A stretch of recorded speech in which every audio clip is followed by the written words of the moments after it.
So, did you know that you don't have to buy organic all of the time if you can't afford it?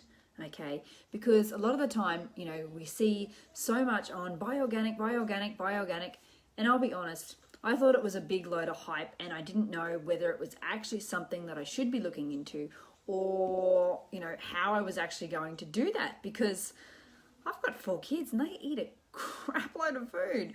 Okay, so when I found out that there were certain foods that were pretty safe to buy without being organic, well then I was like, okay, great, tell me what those foods are.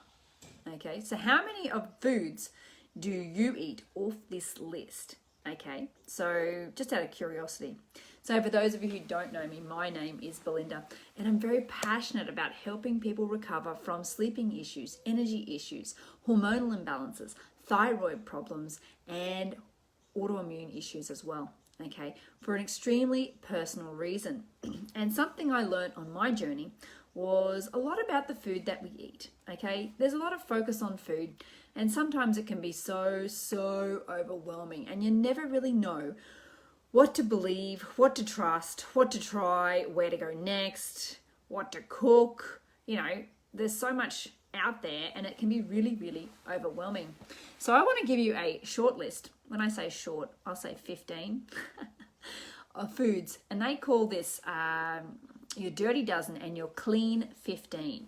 And this is about foods that are relatively safe to eat and have not been exposed to as much chemicals as others. Okay, so if you cannot afford to buy all organic, well, here are 15 ones that you can safely buy without having to be organic. Okay, and they're obviously going to be a little bit more affordable. But if you can buy them organic, go for it. And even if you can't buy them organic, I still highly recommend you washing them. Okay, particularly in vinegar. You know, vinegar and warm water, basically. You don't have to drown them in vinegar. I'm talking like fill your sink with water, maybe 10 to 15 litres of water to about a quarter to half a cup of white vinegar. It doesn't need to be apple cider vinegar or anything fancy, just your plain old white vinegar, just to help dissolve any pesticides or chemicals that may have come into contact with this. Okay, just to reduce your load of toxics in your body. Okay, because I should go into that tomorrow, but what that actually affects. Maybe I should do that tomorrow. Let me know if you think that's a good idea and I can explain to you why these toxic substances, what they actually do in the body. Okay, so here's a list of 15, I don't have 15 fingers, things that you can get relatively safely chemical free.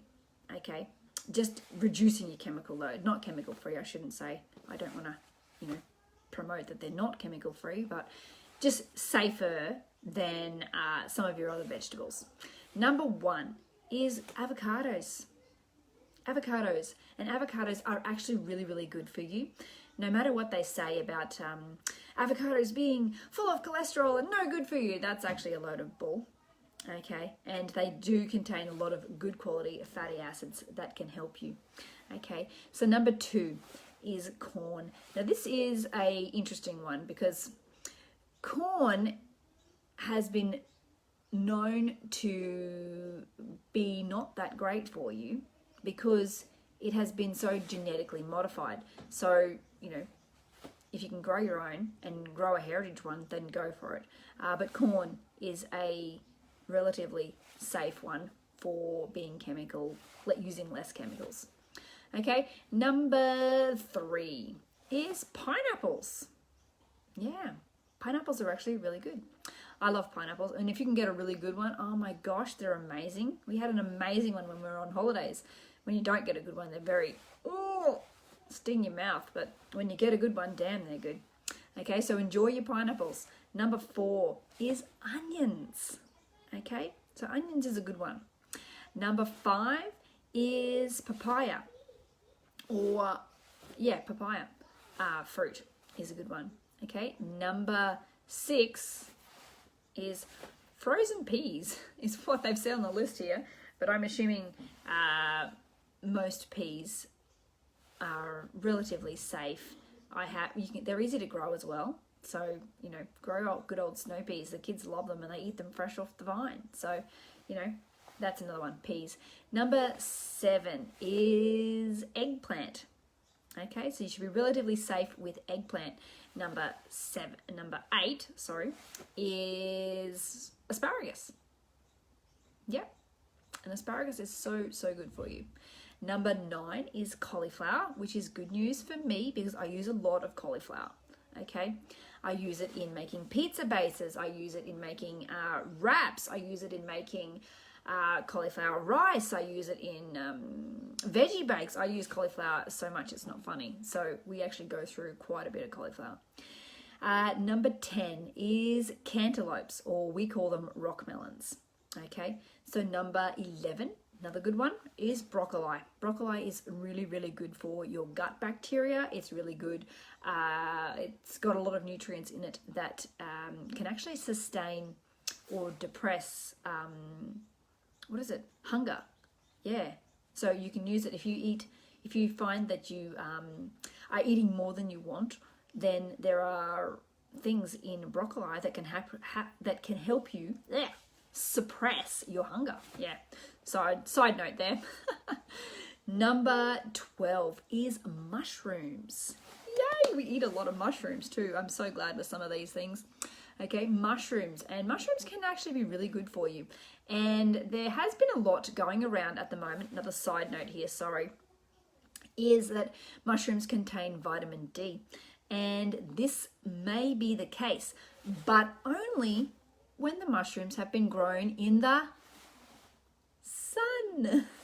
So if they've been grown indoors and they've been grown in a commercial setting, then they may not, unless they've been exposed to sunlight, then they may not contain vitamin D. So beware of that one that goes around on Facebook. Number 13 is cabbage.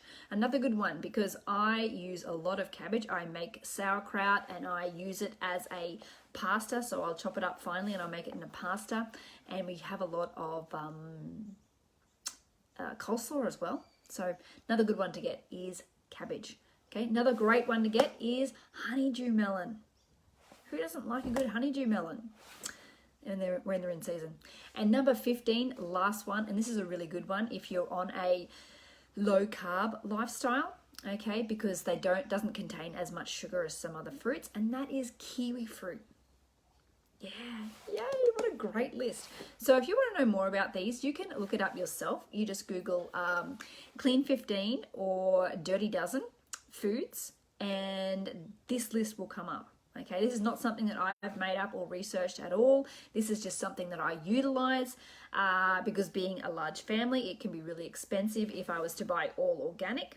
And sometimes we find out these things and we think it's popular or you know, I've been in a couple of groups and they've mentioned this list, just assuming that people know what it is.